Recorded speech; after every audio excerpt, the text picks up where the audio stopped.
네, 이번 시간에는 문해력 프로젝트 주장하는 글을 읽는 방법에 대해서 한번 공부해 볼게요. 자신의 의견을 다른 사람에게 전달하는 글을 우리가 주장하는 글이라고 합니다.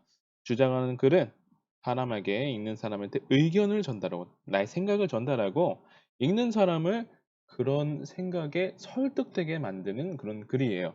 그래서 글 쓰는 의견 자체를 우리가 주장이라고 부르고요. 주장에 대한 이유를 근거라고 부릅니다. 그래서 주장하는 글에서는 주장과 근거가 무엇인지 제대로 찾는 것이 가장 중요합니다. 그럼 밑에 있는 글을 선생님과 같이 읽어볼게요. 인공지능 기술의 개발 속도는 우리가 예상할 수 없을 만큼 빨라지고 있습니다. 많은 사람이 다음 세계에는 인공지능이 인간을 뛰어넘을 것이라고 말합니다. 앞으로 인공지능은 우리의 삶 곳곳에 영향을 미칠 것입니다. 그런 미래는 편리함이라는 빛만큼이나 위험하고 어두운 그림자 또한 있을 것이라고 생각합니다. 그러므로 인공지능이 이렇게 위험을 막을 방법도 생각해야 됩니다. 첫째, 인공지능을 가졌느냐 아니냐에 따라 부자는 더 부자가 되고 가난한 사람은 더욱 가난해질 것입니다. 이로써 사회적 경제적 불평등은 더욱 심해질 것입니다. 둘째, 힘이 강한 나라나 집단이 힘이 약한 나라나 사람들을 지배할 수도 있습니다. 인공지능이 발달하면 힘 있는 사람들의 지배력이 지금과 비교가 안 될 정도로 강해질 것입니다. 즉, 나라 사이에 새로운 지배관계가 생길 위험이 매우 크다고 생각합니다. 셋째, 지금보다 더 발달한 인공지능이 등장하면 인간은 인공지능에게 지배를 받게 될지도 모릅니다. 인공지능은 인간보다 뛰어난 지적 능력이 있으면서 인간에게 있는 문제점은 없습니다. 인공지능에게 독립성이 생긴다면 인공지능은 인간의 통제에서 벗어나고 끝내 인간 사회를 비극을 맞게 될 것입니다. 세계적인 학자들이 공개한 인공지능에게 보내는 공개 편지에는 우리 사회가 인공지능으로 엄청난 이득을 얻을 수도 있지만 인공지능에 숨어있는 위험을 막을 방법을 깊이 연구해야 된다는 내용이 담겨 있습니다.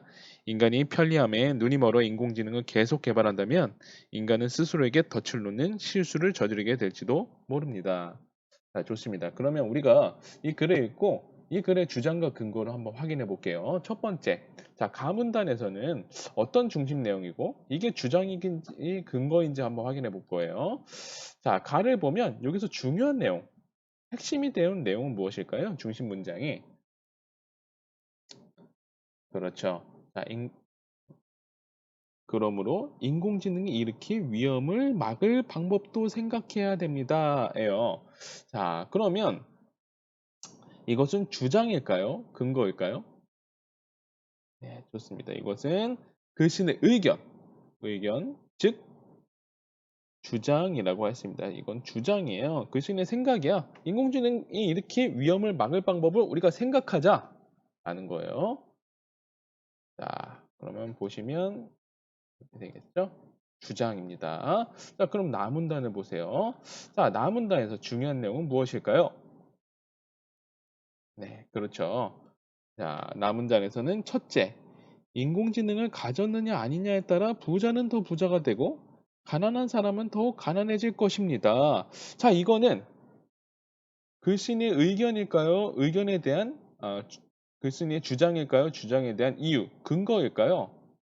그렇죠. 자, 이거는 근거가 될 거예요. 그러니까 인공지능이 일으킬 위험을 막을 방법을 생각해야 된다. 주장에 대한 이유예요. 왜? 부자는 더 부자가 되고 가난한 사람은 더욱 가난해질 것이기 때문에. 자, 그래서 여기는 어떤 내용이 채워지나요? 그렇죠. 이렇게. 그리고 근거, 첫 번째 근거 될 겁니다. 자, 그럼 다를 볼게요. 자, 다에서는 어떤 내용이 중심 문장이 될까요? 네, 좋습니다. 둘째, 힘이 강한 나라나 힘이 약한 나라나 사람들을 지배할 수도 있습니다. 자, 이건 마찬가지로 주장일까요? 근거일까요? 그렇지. 이것도 마찬가지로 근거가 되겠죠. 인공지능이 이렇게 위험을 막을 방법을 생각해야 된다. 왜? 힘이 강한 나라나 집단이 힘이 약한 나라 사람들을 지배할 수 있기 때문에. 자, 그래서 마찬가지로 다도 정리해 보면 자, 이런 중심 내용이고 이거는 또 두 번째 근거가 되겠죠. 두 번째 근거. 자, 그러면 라를 계속 봅시다. 자, 라 문단에서 중심 문장이 무엇일까요? 그렇죠. 지금보다 더 발달한 인공지능이 등장하면 인공지능의 지배를 될지도 모릅니다. 그렇기 때문에 우리는 아까 주장, 인공지능이 일으킬 위험을 막을 방법을 생각해야 된다라는 거예요. 그러면 이것도 마찬가지로 주장일까요? 근거일까요? 근거가 되겠죠. 자, 그러면 우리가 표를 확인해 보면 나도 자, 인공지능의 지배를 받게 될지도 모릅니다. 이거는 바로 세 번째 근거가 될 거예요. 자, 그럼 마지막 문답 봅시다. 자, 여기에서 가장 중요한 문장이 뭘까요? 그렇죠. 중요한 문장은 인공지능이 숨어 있는 위험을 막을 방법을 깊이 연구해야 한다라는 내용이에요. 자, 이거는 주장일까요? 근거일까요? 그렇죠. 자, 요거는 아까 처음에 나와 있던 주장인데요. 또 마찬가지로 주장이라고 볼 수 있는데 앞에 나왔던 위에 있었던 인공지능이 일으킬 위험을 막을 방법을 생각해야 됩니다를 한 번 더 강조하는 주장이 되겠습니다. 자, 그럼 표를 한번 보면서 확인해 볼게요.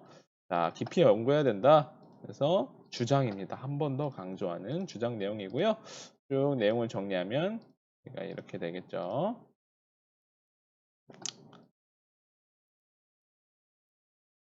그래서 주장하는 글은 이렇게 글을 읽고 중심 내용을 파악하고 그게 주장인지 근거인지 확인해 보면 주장하는 글을 더 쉽게 이해할 수 있습니다.